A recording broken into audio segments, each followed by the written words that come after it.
Piste 27, activité 3, page 77. Messieurs les officiers de la FMPN, nous sommes le mercredi 12 mars. Il est 6 heures du matin, j'ai reçu l'OPO de l'état-major il y a moins d'une heure. Voici les grandes lignes de l'action que nous allons mener. Notre mission se déroulera sur toute cette zone.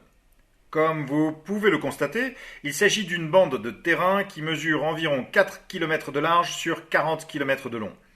C'est ce que l'on appelle une zone tampon. Ce dispositif a pour but de séparer les combattants pour faciliter l'application de l'accord de cessez-le-feu. Notre rôle consiste donc à nous installer dans la zone tampon pour nous interposer entre les groupes armés. L'objectif final est de garantir un retour rapide au calme et la mise en place de conditions favorables à des négociations de paix. Pour cette manœuvre, le 1er et le 2e bataillon seront répartis dans les 2 secteurs que vous pouvez voir sur la carte. Le 1er bataillon sera responsable du secteur ouest de la zone tampon et le 2e bataillon sera responsable du secteur est. Le 3e bataillon, quant à lui, sera en appui. Il interviendra pour boucler le dispositif et conservera en permanence un élément prêt à intervenir au profit du BAT 1 ou du BAT 2.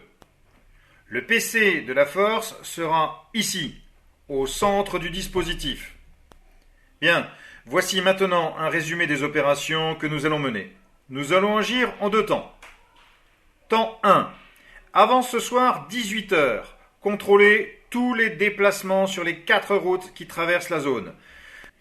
Nous allons donc installer des points de contrôle ici, là et là. 2 pour le BAT 1 et 2 pour le BAT 2.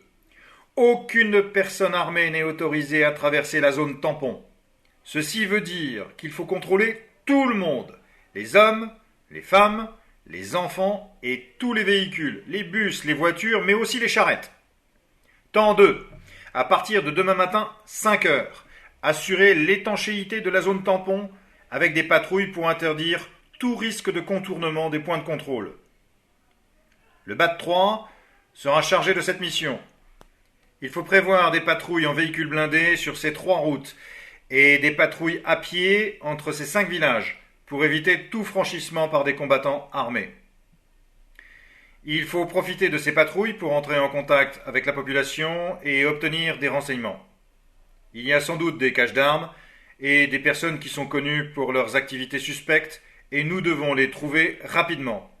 Est-ce clair pour tout le monde jusque-là ?